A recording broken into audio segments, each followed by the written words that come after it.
Okay, nothing in life is perfect, and these pears are no exception. Some of them are a little bit holy, some of them have got bruised where they've fallen down. What I'm going to teach you is how to make a really good vinegar. And this is going to be an exceptionally good vinegar, not least because these are windfall pears that I've got.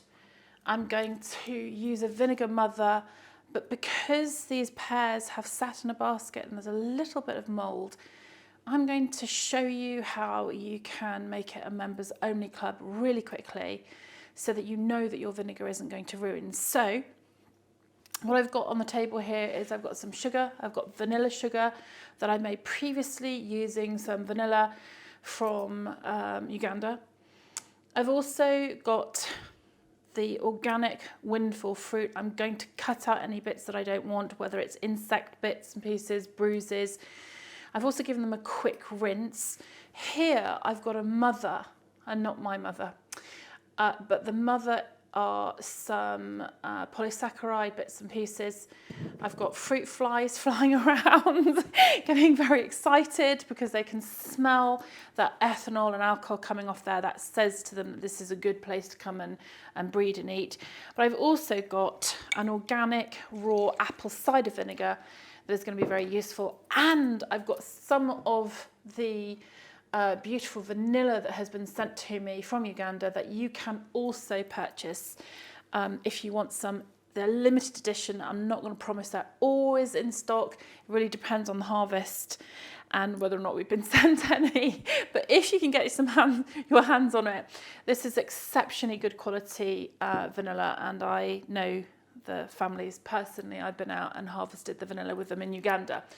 So this pear vanilla, and I don't know, I might play with some other flavours here, is incredibly good because when we look at what we call sequenced eating, and that is the order in which you eat your food and the way in which you eat your bread, vinegar plays a huge and significant role in controlling the rate that your body assimilates the carbohydrate. Now, what does that mean in English? It means that it moderates the carbohydrates that turn into sugar, that can peak your blood sugar. Now, why would you be interested in that? Well, let me tell you something very simple in terms of your inflammation and in terms of your mood. Long term, peaking your blood sugar with whatever bread that you eat is bad for you. It brings long-term inflammation, which is associated with many illnesses. We want to reduce inflammation on a daily basis. And the French, the Italians, the Spanish, they incorporate vinegars into their everyday without it being a big deal, without thinking about it. It's just something that they do. And the French, they use their bread to mop up these incredibly delicious vinaigrettes. It's something in the USA and in the UK we simply don't do. And this association with this vinegary, acidic way of eating on a daily basis is one of the reasons that we see this Mediterranean diet impact that we see in the blue zones, which is where people live to over 100 years old, still kicking ass, doing all of the things that we do at every other age. And they live a long, happy and healthy life being part of the community. Now, if vinegar is the secret to this, it's also the secret to actually feeling good on the day. Because if you're eating your sandwich or you're eating whatever it is at midday, and just imagine this on a today basis, not on whether you're going to live to be 100 years old, if your blood sugar comes up, your insulin comes in and it kicks in. And as that insulin kicks in, it's going to lower your blood sugar because it wants to keep you in that nice steady radius. Now, here's where the problem lies. If you're kicking with a high blood sugar and then your insulin kicks in, it sometimes overkicks and that brings your blood sugar down. Now, then you get on a roller coaster and your roller coaster is, oh, I've dipped. I go back for the sugary snack. Now, if for some people, you are one of those people whose microbiome really processes that carbohydrate and lifts your blood sugar, one of the tricks that you can use, very, very well documented now, is to incorporate vinegar into your everyday practices. It doesn't have to be expensive and it doesn't have to be boring. So this particular recipe, you don't just have to use pears. You could use apples. Sometimes at Christmas, I'll peel off the zest off oranges or tangerines and I'll use exactly the same process. It's a method rather than a recipe. So I'm going to give you my tips and tricks and techniques here as I go. So this is from IKEA. It's cheap, it's cheerful, and I better make sure the handle is pointing in the right direction or we're going to have a comedy moment. So I'm rather hoping it's that way. Should have checked it before I started filming, but you know. You can make your vinegars directly in here. So the other thing is with sugar, I don't necessarily measure. I measure it to, I guess, what you would call a level of sweetness, which I think of as being sweet like a cup of tea, sweetness with 2 sugars in. Why do I not give you a recipe? Well, I don't know how much fresh fruit you're going to come across. If it's a small amount, you think, oh, I don't have enough for the recipe. Well, you do. Now, a question I often get asked is, can I use bad fruit? No. I'm going to throw it over there because I'm absolutely not interested in using any bad fruit. I want the best fruit. And with something like pears, you want it slightly on the firm side. So please cut out any bad bits. Yes, you can use stems. Yes, you can mix your fruit up.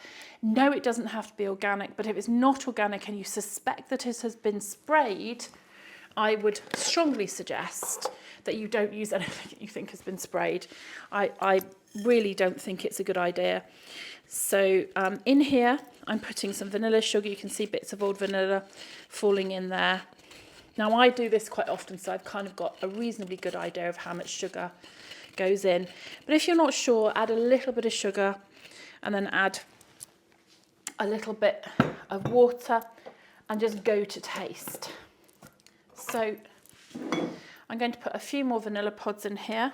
Now, of course, these were sent to me as a gift, so I have more vanilla pods than perhaps your average person would get. They were a thank you to me. But really, in something like this, to have any impact of flavour, this is going to end up being, I guess, about 1.5 to 2 litres. You want about 4 or 5 vanilla pods. If you don't have a lot of money and you think, gosh, this is becoming quite an expensive exercise, just put a couple of vanilla pods in, and then you can substitute with other spices that you might have in the cupboards. So believe it or not, a vanilla chili and apple vinegar is very delicious. And then the other thing that you can do, again, this is based on cost, you could use a darker brown sugar. It will change the colour of the vinegar. So when you have got a white sugar, it's going to be a relatively clear vinegar, which can be incredibly pretty because you can bottle it and then leave a vanilla pod inside the bottle, which looks very beautiful, especially around Christmas for something that you give away. Wrong lid. Okay, so, but those darker colours, you know, I really like those darker colours. So at the moment, I guess probably, I don't know, I'll show Joe over here, we've got plenty of sugar in there, nice close up on there, but I'm not going to trust just my judgment, I'm also going to have a taste. Now behind me here, I've got some water, and this water is round about 28 degrees. I'm checking which direction that tap is in. We'll find out any oh, no, yep, I'm wrong, it's forward. Still, we were prepared for that. And I'm going to half fill it up. Do not fill it all up or you won't get the fruit in, okay? And I'm going to give that a stir. Now, I'm not very keen on people who lick their fingers and then they put their fingers back in and out of things, especially when you're fermenting. I'm sorry, hygiene rules. So what I'm going to do to taste here is I'm going to get another spoon out. I'm going to take a little bit of this liquid. I'm going to pour it in another spoon. It's what they teach you when you go to catering college. Yeah, no, that's quite sweet, but don't forget that we've got a lot more going on. That sugar is going to be consumed, and one of the reasons I really like the dark sugar is because it layers in all these beautiful caramel flavours. Now, you do not have to buy something like this, which obviously is more expensive. It's the IKEA one. You can get yourself a jam jar with shoulders on. This is a really useful example. Here's a Kilner jar. Again, don't assume that you haven't got something lying around. Old pickle jars. Just make sure it's sterilised. And in order to sterilise them, what I do is I put them through the dishwasher so they're completely clean. And then often I'll put them in the oven around about 90 to 100 degrees. Let the oven warm up slowly. Don't put them straight in the oven. And then turn the oven off, let them cool down, and then you know that they're sterilised inside. A jar like this, you'll need to obviously take one of the trays of the oven out, or you'll need to put it on sideways. Just be careful, okay, with these old jars that you don't expand the metal and break them. So often I have my students tell me that they find these in their grandmother's cupboards and pantries not used anymore. So look in charity shops. You do not have to buy everything from new. You can take a label off a bottle of something you've already bought. Make sure the lid is clean and sterile as well. So from here, again, I'm leaving the pips in. I'm leaving the stems on. Okay, and I'm dropping these in. Now the thing that matters, and I'm going to show you this in a second, and this is quite important, is that the fruit remains underneath the liquid. If that fruit, including the vanilla pods, pops itself above it,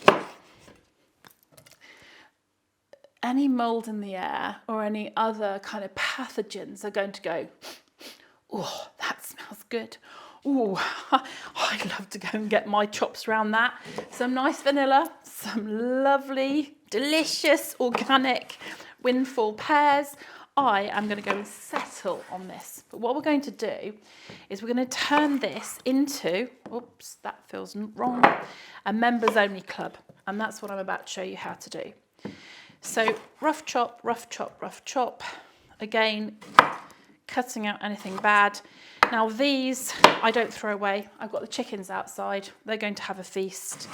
They love them if they're ripe. And then anything left over from there, I will throw back on the compost heap, and that will go on the garden.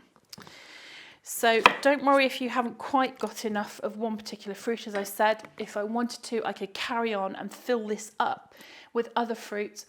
So you might find some windfall apples, some crab apples at this time of year in September.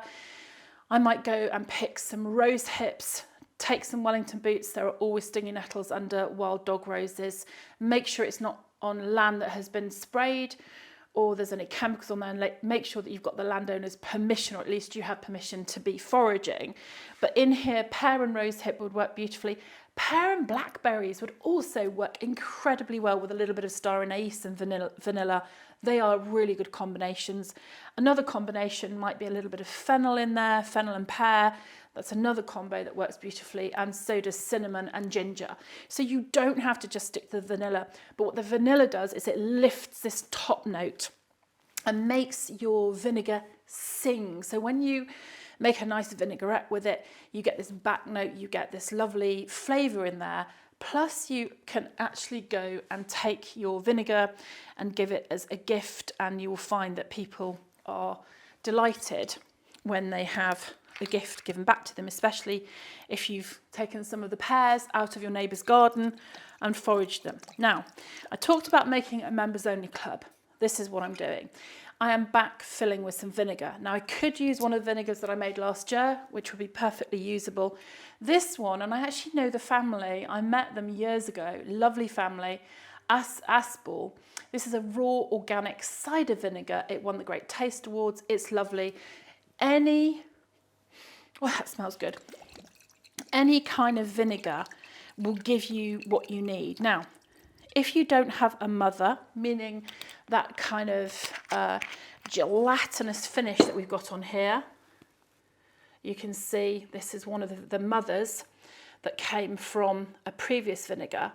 That mother can actually sit then over the top here And that really kind of kick-starts the process, okay?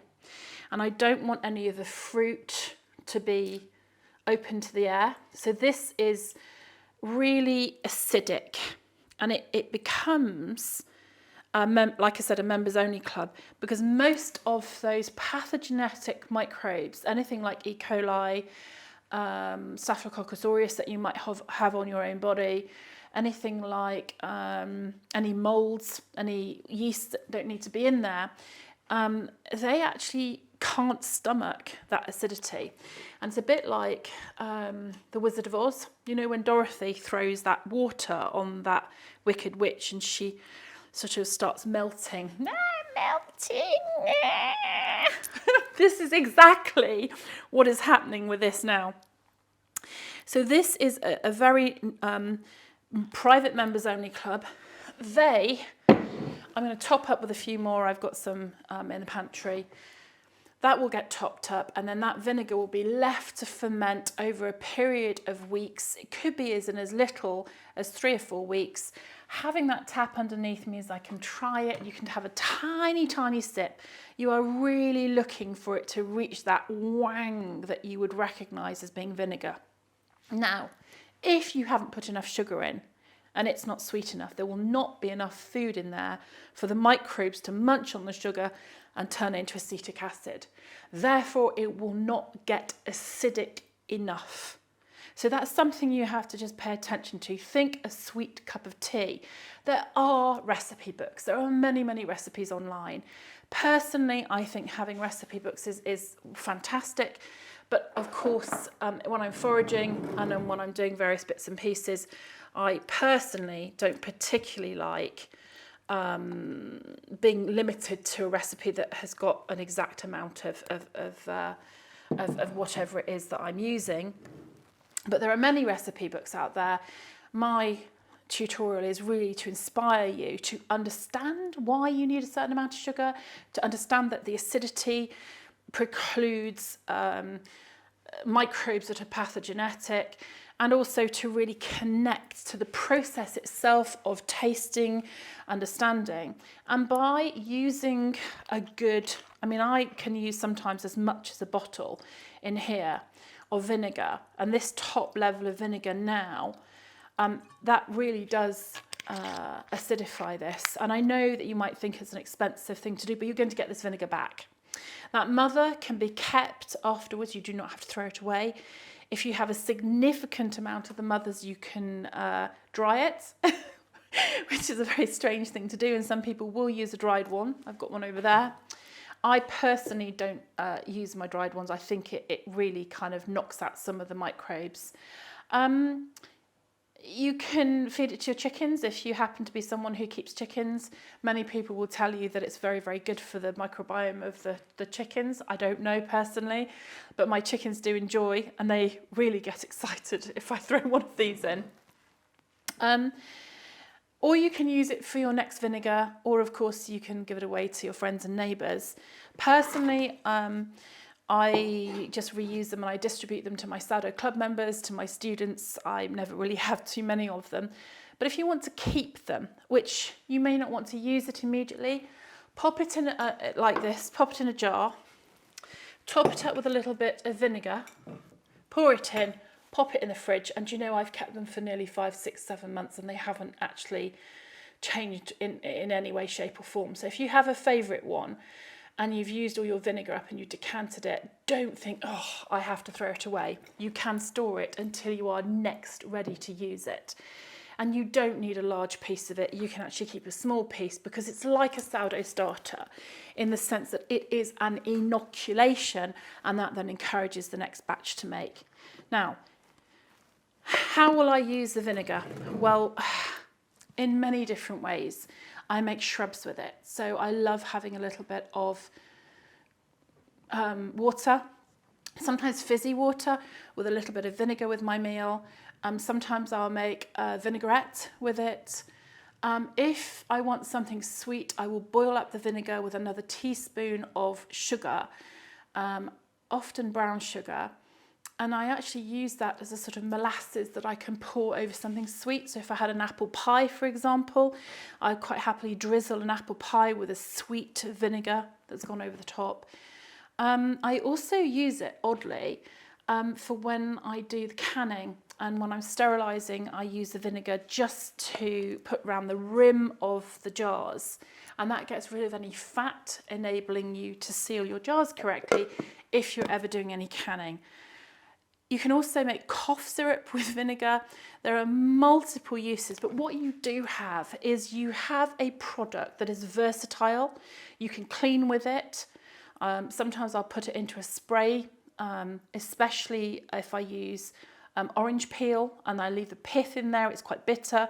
A little bit of rosemary underneath there, right at the bottom, and I'll make a vinegar cleaning spray. And that's another really cheap, easy, cost-effective way of incorporating fermentation. It's a live probiotic cleaning spray that, you know, if all else fails, you can eat it, drink it, and use it. But it means that your surfaces are clean. They are, again, benefiting from that acidity. Check that your work surface can actually take vinegar, because there are some work surfaces that don't. My final tip is, don't try and do this in anything metal. Metal and vinegar simply don't go together. Make sure that you're using something glass, or at a push there are some specialist wooden barrels that you can use, and just enjoy playing with it. It's a wonderful thing to be able to do. It makes superb, very personal gifts, and above all else, I think it's connecting to the microbes, it's connecting to that fermentation process, and it's an amazing way to moderate your blood sugar on a delicious daily basis. Enjoy the technique and the recipe, and do let me know how you get on.